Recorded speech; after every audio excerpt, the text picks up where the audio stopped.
So, how do you perceive the concept of dream? Well, when a person reaches my age, most of the dreams that one had as a young man, perhaps an ambitious person, seem to have either withered away or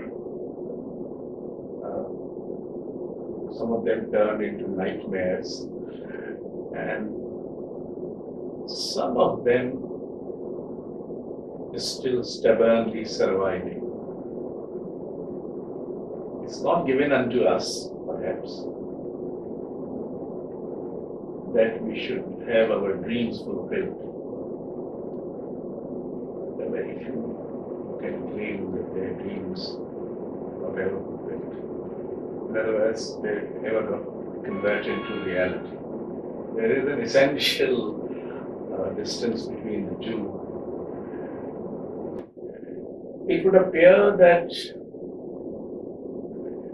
at one level, poetry itself is a dream of reality created in language. So, while the dreams normally you talk about are the dreams that you imagine they come to you while you are asleep, mostly. Yeah. But in a manner of speaking, poetry is a dream which becomes real in language. So, I would say one cannot be human without dreams. Just as mankind cannot bear too much reality, as Wade said, mankind cannot bear too many dreams either. Yeah. The balance between those. So there have to be some kind of a crossover. And the crossover is not merely from reality to dream, but also from dream to reality. It's partly the reality that you are able to apprehend, the reality that you are able to participate in.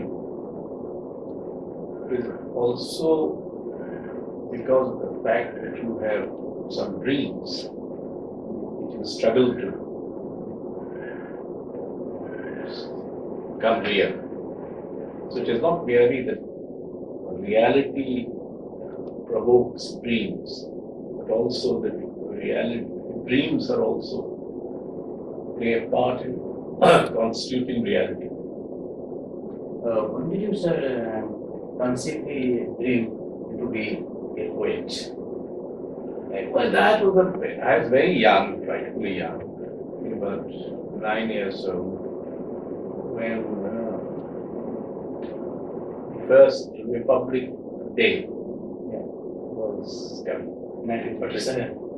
1950, 26th January. And by the time I was sort of feeling like playing with words. So that's how I made my first rhymes for that occasion. Of course, a very stupid poem, I don't even remember what it was. So that's how it is. Okay, well, over these years, you have might have different dreams in a different time. What I mean to say, what dream you had in your adolescence, then did your dream change in your youth? Some do, some don't.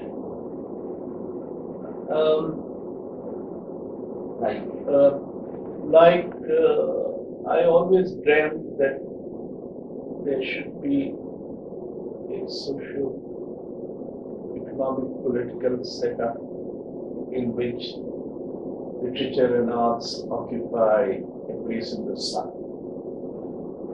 And to that end, I made some plans, institutional, otherwise.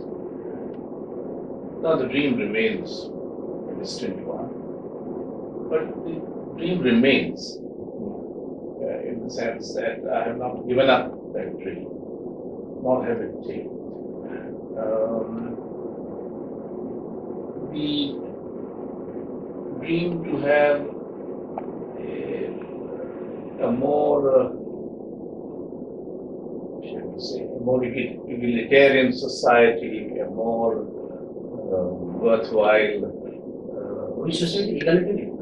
yeah, to have a more democratic ethos, not merely in terms of constitutional structures, but in terms of day-to-day living. That dream remains and has not. At the time I realized that the modern, at least in India, seemed to have abandoned the traditional altogether, and that there was a big hiatus that was bridged. So the dream that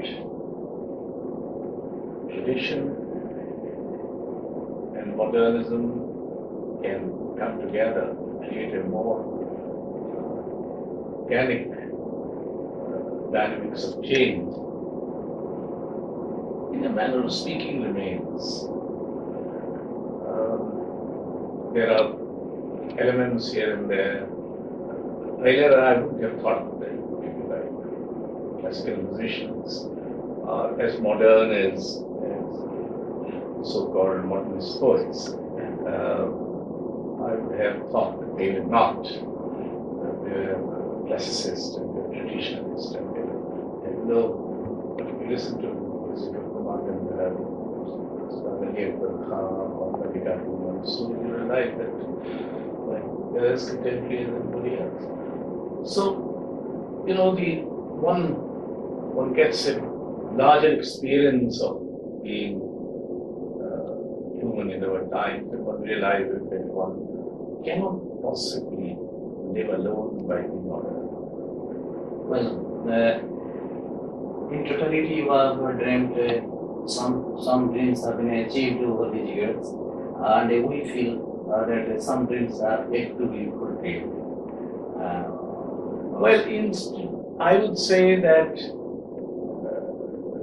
the dreams, in our kind of a situation, where we care very little for institutional inheritance, where we care very little for institutional continuities,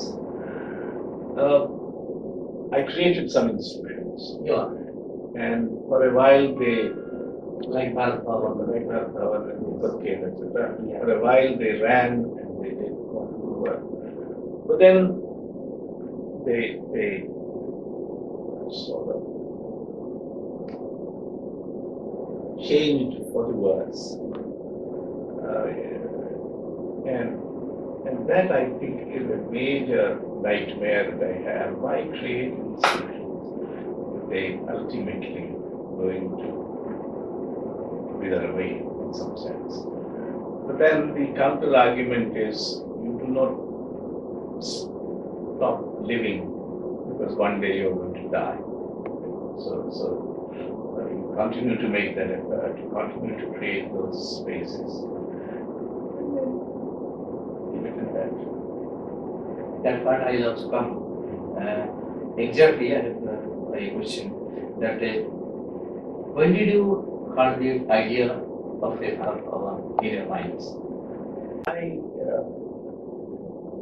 I was interested in the arts right from the beginning. Even my first book, it contains poems written in late 50s and early 60s and published in 1961. It contains poems about a painting of Hussain, a Sarod disciple of Ashok Vaypeyi, Khajuraho, sculpture, etc. I was deeply interested in the other arts. So when I came to Bhopal in 1972, I had two things in my mind. One was that Madhya Pradesh was carved out by taking portions from several states. Yeah. So it had been integrated into a state. And so different parts did not know what had happened in the other parts. So one of my self-appointed project was to create a cultural integration so that if a Bhubaneshwar mission is a poet from the Belkhand area, and Naresh Mehta is a poet from Malwa, and Vishal Shankar Pandit is a musician from Gwalior, and Harshankar Prasai is a writer from Jabalpur, and Habib Tanveer and Satyajit Dubey are from Chhattisgarh, and Tibor and Shrikant Verma are from Chhattisgarh. They all should start owning each other and knowing each other. This is one part of the fun.